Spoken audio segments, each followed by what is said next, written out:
다니엘 10장. 바사왕 고레스 제3년에 한 일이 벨드사살이라 이름한 다니엘에게 나타났는데 그 일이 참되니 곧 큰 전쟁에 관한 것이라. 다니엘이 그 일을 분명히 알았고 그 환상을 깨달으니라. 그때 나 다니엘이 세 이래 동안을 슬퍼하며 새 이래가 차기까지 좋은 떡을 먹지 아니하며 고기와 포도주를 입에 대지 아니하며 또 기름을 바르지 아니하니라. 첫째 달 24일에 내가 힛대길이라는 큰 강가에 있었더니 그때에 내가 눈을 들어 바라본즉 한 사람이 새 마포 옷을 입었고 허리에는 우바스 순금띠를 띠었더라. 또 그의 몸은 황옥 같고 그의 얼굴은 번갯빛 같고 그의 눈은 횃불 같고 그의 팔과 발은 빛난 놋과 같고 그의 말소리는 무리의 소리와 같더라.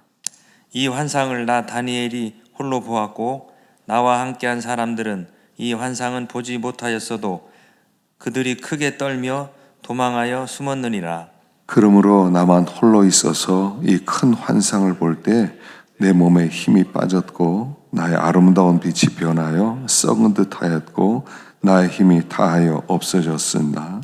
내가 그의 음성을 들었는데 그의 음성을 들을 때에 내가 얼굴을 땅에 대고 깊이 잠들었느니라. 한 손이 있어 나를 어루만지기로 내가 떨었더니 그가 내 무릎과 손바닥이 땅에 닿게 일으키고 내게 이르되 큰 은총을 받은 사람 다니엘아, 내가 내게 이르는 말을 깨닫고 일어서라. 내가 내게 보내심을 받았느니라 하더라. 그가 내게 이 말을 한 후에 내가 떨며 일어서니 그가 내게 이르되 다니엘아 두려워하지 말라. 내가 깨달으라 하여 내 하나님 앞에 스스로 겸비하게 하기로 결심하던 첫날부터 내 말이 응답받았으므로 내가 내 말로 말미암아 왔느니라. 그런데 바사 왕국의 군주가 21일 동안 나를 막았으므로 내가 거기 바사 왕국의 왕들과 함께 머물러 있더니 가장 높은 군주 중 하나인 미가엘이 와서 나를 도와주므로 이제 내가 마지막 날에 내 백성이 당할 일을 내게 깨닫게 하러 왔노라. 이는 이 환상이 오랜 후의 일임이라 하더라. 그가 이런 말을 내게 이를 때에 내가 곧 얼굴을 땅에 향하고 말문이 막혔더니 인자와 같은 이가 있어 내 입술을 만진지라. 내가 곧 입을 열어 내 앞에 서 있는 자에게 말하여 이르되 내 주여 이 환상으로 말미암아 근시민에게 더함으로 내가 힘이 없어졌나이다. 내 몸에 힘이 없어졌고 호흡이 남지 아니하였사오니 내 주의 이 종이 어찌 등이 내 주와 더불어 말씀할 수 있으리까 하니 또 사람의 모양 같은 것 하나가 나를 만지며 나를 강건하게 하여 이르되 큰 은총을 받은 사람이여 두려워하지 말라. 평안하라. 강건하라. 강건하라. 그가 이같이 내게 말하매 내가 곧 힘이 나서 이르되 내 주께서 나를 강건하게 하셨사오니 말씀하옵소서. 그가 이르되 내가 어찌하여 내게 왔는지 내가 아느냐. 이제 내가 돌아가서 바사 군주와 싸우려니와 내가 나간 후에는 헬라의 군주가 이를 것이라 함께 오직 내가 먼저 진리의 글에 기록된 것으로 내게 보이리라. 나를 도와서 그들을 대항할 자는 너희의 군주 미가엘 뿐이니라. 아멘. 할렐루야. 좋은 아침입니다. 이른 아침에 주 앞에 나온 여러분들에게 큰 은혜가 넘치고 또 하나님의 도우심으로 승리할 수 있기를 축원합니다. 이제 다니엘이 이스라엘 백성이 유다 백성이 이제 포로에서 해방될 날이 가까웠다는 것을 알고 하나님 앞에 기도를 시작합니다. 3절을 보니까 새 이래가 차기까지 좋은 떡을 먹지 아니하고 고기와 포도주를 입에 대지 아니하고 기름을 바르지 아니하니라. 새 이래가 차기까지, 그러니까 21일 동안 그가 하나님 앞에 기도하기 시작합니다. 간절하게 하나님 앞에 기도할 때 하나님께서 이제 한 사람을 보내서 그에게 진리를 깨닫게 하는 것을 볼 수가 있습니다. 12절에 보니까 그가 내게 이르되 다니엘아 두려워하지 말라. 내가 깨달으려 하여 내 하나님 앞에 스스로 겸비하게 하기로 결심하던 첫날부터 내 말이 응답받았다. 우리 하나님은 기도를 시작하던 첫날부터 하나님이 응답을 받으십니다.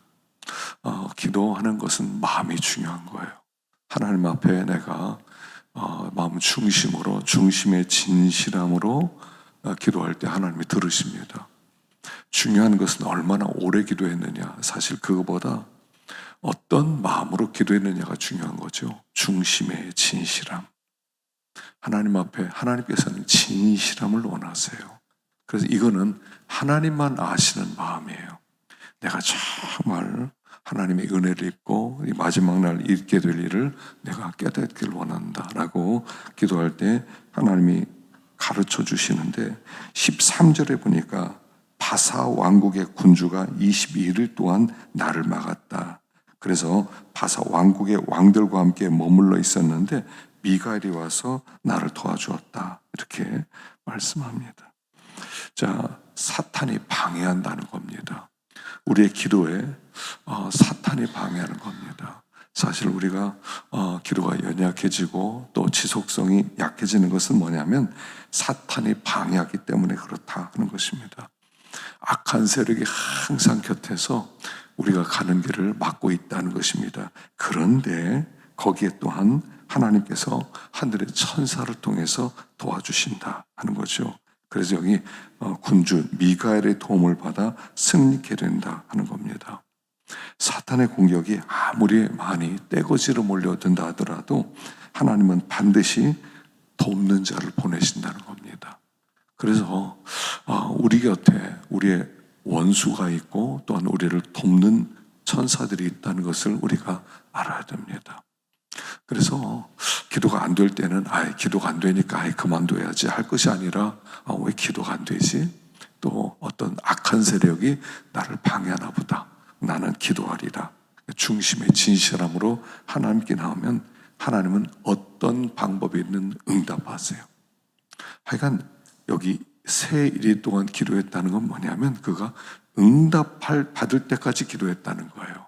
하나님이 깨닫게 해주실 때까지 겸비한 마음으로 기도할 때 하나님께서 그를 축복하셔서 하나님이 그를 하나님의 진리 마지막 때 될 일을 가르쳐 주셨다 하는 것이 중요합니다. 그래서 하나님의 뜻을 알기 위해서 기도하는 거 참 중요해요. 하나님의 뜻을 알아야 되겠다. 그리고 하나님 앞에 겸비하게 기도하면 하나님과 교통하는 사람이 되는 겁니다. 하나님과 교통해요. 세상에 이런 놀라운 복이 어디 있습니까? 하나님과 교통하여서 은혜를 입게 된다 하는 것을 우리가 알고 하여간 쉬지 말고 기도를 멈추지 말아야 되겠습니다. 시편 119편 1절부터 24절까지 봉독해 주시기 바랍니다. 시편 119편. 행위가 온전하여 여호와의 율법을 따라 행하는 자들은 복이 있으며 여호와의 증거들을 지키고 전심으로 여호와를 구하는 자는 복이 있도다. 참으로 그들은 불의를 행하지 아니하고 주의 도를 행하는도다. 주께서 명령하사 주의 법도를 잘 지키게 하셨나이다. 내 길을 굳게 정하사 주의 율례를 지키게 하소서. 내가 주의 모든 계명에 주의할 때에는 부끄럽지 아니하리이다. 내가 주의 의로운 판단을 배울 때에는 정직한 마음으로 주께 감사하리이다. 내가 주의 율례들을 지키오리니 나를 아주 버리지 마옵소서. 청년이 무엇으로 그의 행실을 깨끗하게 하리이까? 주의 말씀만 지킬 따름이이다.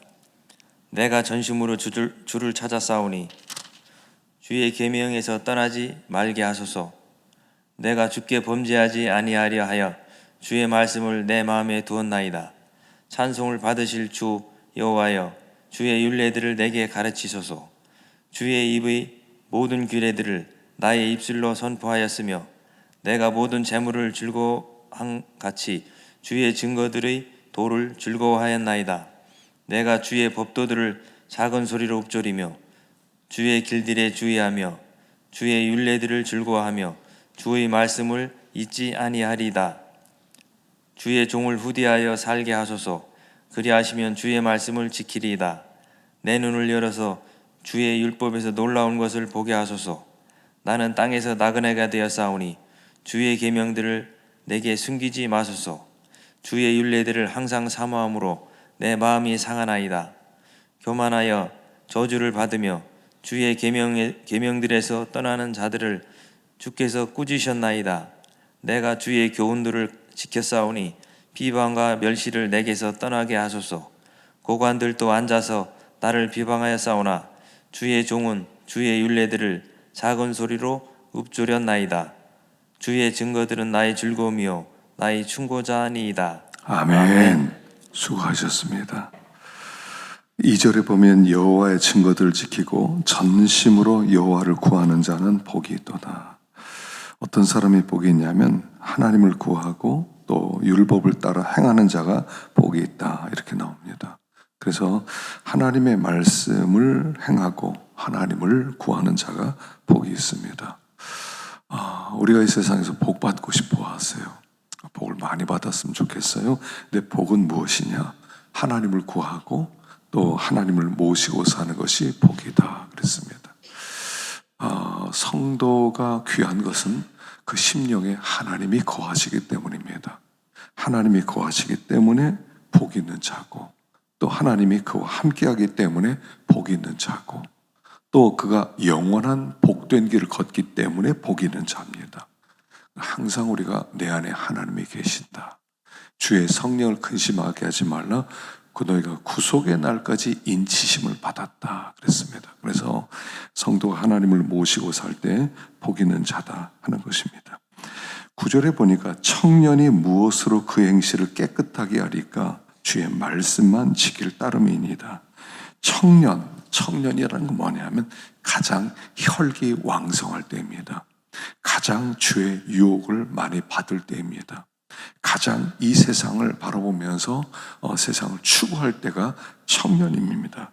청년이 자기 행실을 깨끗하게 하는 비결은 하나밖에 없는데 말씀을 지키는 겁니다. 그래서 11절에 내가 주께 범죄치 아니하려 하여 주의 말씀을 내 마음에 두었나이다. 참 세상에 유혹이 많습니다. 그 세상의 유혹에서 이기기 위해서는 말씀이 내 안에 거해야 돼요. 말씀이 내 안에서 나를 다스리고 나를 인도하고 나를 이끌고, 말씀으로 충만할 때 죄를 이길 수가 있고 세상을 이길 수가 있고 원수마귀도 이길 수가 있는 것입니다. 그래서 하여간 말씀을 마음에 자꾸 새겨야 돼요. 우리가 세상에 여러 가지 이제 생각, 여러 가지 소식 사실 들을 거 없어요. 이제 말씀이 자꾸 충만해야 돼요. 아침에 일어날 때도 말씀으로, 또 밤에 잘 때도 말씀으로, 항상 말씀이 충만해야 돼요. 말씀이 충만해지면 그 말씀이 나를 지켜요. 말씀이. 내가 죄를 이기는 것이 아닙니다. 나는 죄와 싸워 이길 수가 없어요. 나는 세상을 이길 수가 없어요. 이 세상에 유혹이 너무 많기 때문에 이길 수가 없어요. 그러나 말씀이 내 안에 들어와서 말씀이 약동하면 죄도 이기고 세상도 이기고 하나님 앞에 정결하게 살 수가 있다는 겁니다. 하나님 앞에 설 때는 정결한 자로 서야 돼요. 정결한 자. 정결한 자로 서기 위해서는 하여간 말씀을 자꾸 붙드세요. 말씀을 읽고 또 암송하고 묵상하고. 암송하다 보면 우리가 5절씩 이제 제가 나눠드리는데 그 말씀을 자꾸 암송해 보세요. 그럼 묵상이 시작돼요. 암송과 묵상이 달라요. 암송을 자꾸 하다 보면 점점 더 한 단어 한 단어가 생각이 나고요. 한 단어 한 단어 속에 있는 하나님의 그 뜻과 계획을 알게 돼요. 읽고 암송하고 묵상하고 이 연결되는 거예요. 읽다 보면 암송하게 되고 암송하게 되면 묵상하게 되고 묵상하다 보면 순종하게 되고 이 과정이에요. 읽고 암송하고 묵상하고 지키고. 그래서 하나님의 말씀이 내 안에 거할 때 말씀이 나를 지켜요. 나는 나를 지키지 못해요. 나는 나를 못 지켜요. 내가 아무리 나 지킨다 하더라도 나를 못 지켜요. 우린 연약해요. 그러나 하나님의 말씀이 있는 곳에 하나님이 계시니까 말씀이 나를 지키고 하나님이 나를 지키는 거예요. 하나님을 모시고 사는 것이 가장 복된 사람이에요. 하나님을 모신 사람을 감히 누가 건드리겠습니까? 그러니까 여기 말씀이 내 안에 거하고 말씀을 지키게 될 때 말씀의 보호를 받는 삶. 그래서 오늘도요, 다른 거 걱정하지 마세요. 다 맡겨버리고 하나님이요, 우리에게 가장 좋은 거 골라주시기 때문에 다 맡겨버리고 말씀만 믿고 구하세요. 말씀만 들으면 돼요. 그러면 하나님의 구원의 역사, 또 능력의 역사가 나타나게 될 것입니다. 오늘도 말씀으로 승리하기를 축원합니다. 기도하겠습니다.